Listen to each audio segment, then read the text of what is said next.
Olá! Na nossa conversa de hoje, a gente vai mergulhar em uma das buscas mais incríveis da ciência: como encontrar alguma ordem no meio de tanta vida, nesse aparente caos da natureza.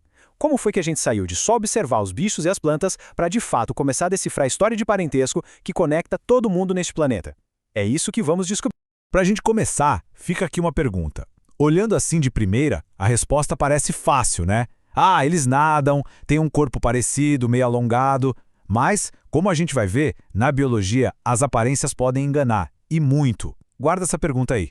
Parte do problema começa com a linguagem. Olha só, é a mesma planta, mas que só aqui no Brasil tem pelo menos 3 nomes: macaxeira, mandioca, aipim. Agora imagina um cientista lá do outro lado do mundo tentando pesquisar essa espécie. Vira uma confusão. A ciência precisava de uma linguagem universal, uma que não gerasse dúvida. E foi essa necessidade que levou à primeira grande solução.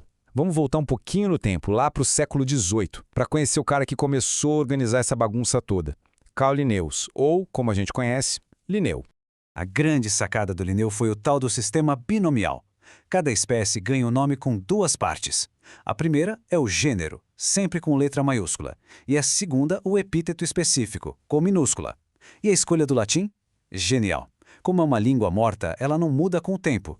Isso garante que o nome seja o mesmo, para sempre, em qualquer lugar do mundo.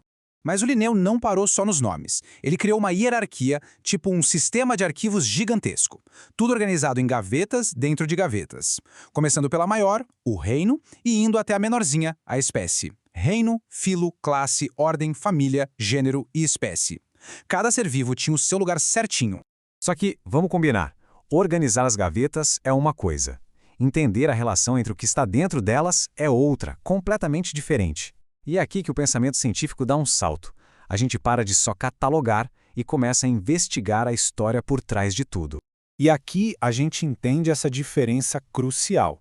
Pensa assim, a taxonomia é a arquivista, ela que dá os nomes e organiza tudo direitinho. Já a sistemática, a sistemática é a detetive. Ela usa as pistas, principalmente da genética, para desvendar a história da família, para entender quem é parente de quem. Essa frase resume tudo de um jeito perfeito. Uma disciplina cria o catálogo, a outra conta a história por trás desse catálogo. O ponto-chave é que a organização moderna não quer só arrumar a casa. Ela quer que a arrumação reflita a história evolutiva. E essa busca pela história não foi nada linear, viu? O nosso entendimento sobre a vida é um mapa que vive sendo redesenhado à medida que as nossas ferramentas de investigação ficam mais e mais poderosas. Essa linha do tempo mostra bem essa evolução. Começou lá com Aristóteles, que olhava para coisas mais superficiais, tipo onde o bicho vivia. Aí veio Linneu, com a anatomia, depois o Whittaker, com o microscópio, olhando para as células, e então Carl Woese chega e muda tudo, porque ele começa a olhar diretamente para o código genético.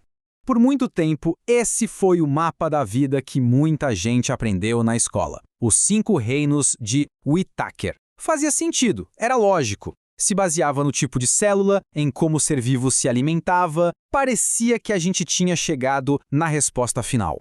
Mas aí a genética veio e mostrou uma realidade muito mais profunda e estranha.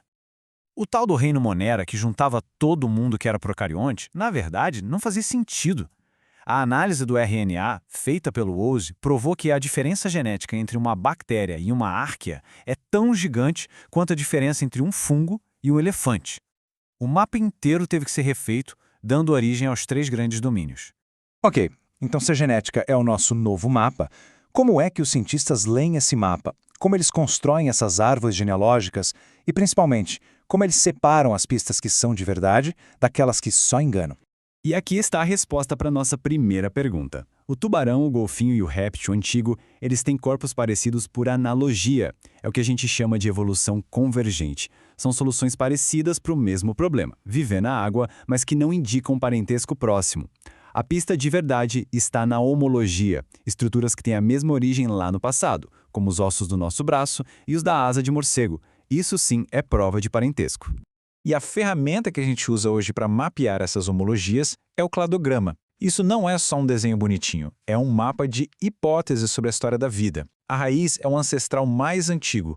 Os ramos são as linhagens que surgiram e cada nó, cada bifurcação é o momento em que uma linhagem se dividiu em 2. E como a gente lê esse mapa? A regra de ouro é bem simples, na verdade.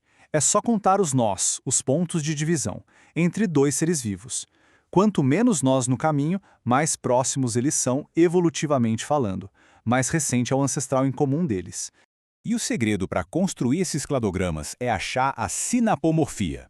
É um nome complicado para uma ideia muito poderosa. É uma novidade evolutiva compartilhada.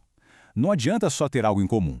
Tem que ser uma característica nova que surgiu no ancestral e foi passada adiante para os seus descendentes. É essa a pista de ouro. E essa jornada toda, de olhar a aparência externa dos seres vivos até decodificar o DNA, nos trouxe a um ponto incrível: o fim do achismo. A classificação biológica deixou de ser uma questão de opinião sobre semelhanças. Essa imagem aqui mostra essa transição de uma forma fantástica. A gente saiu das gavetas cheias de espécimes, uma organização estática, e foi para as fitas de DNA, que contam a história dinâmica e real da vida.